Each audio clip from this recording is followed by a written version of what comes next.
Mənə valideynlər tərəfindən tez-tez böyümə normativləri haqqında suallar gəlir, istər inboxa, istər canlı şəkildə müraciətlər zamanı ki, doktor illik böyümə necə olmalıdır?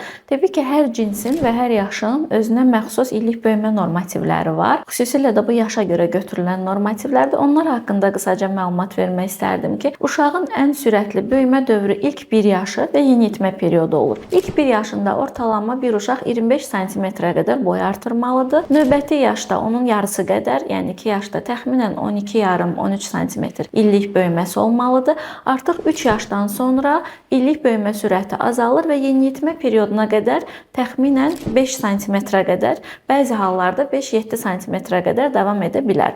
Toplam olaraq bu normativlərin bilinməsi uşaqların sağlıqlı böyüməsi üçün də önəmlidir. Yeniyetmə periodunda bu proses artaraq 20 sm üzərini təşkil etmiş olur. Yəni bu normativləri izləsək, düşünürəm ki, uşaqların böyümə sürətinin də daha düzgün nəzarətinə nail olmuş olarıq.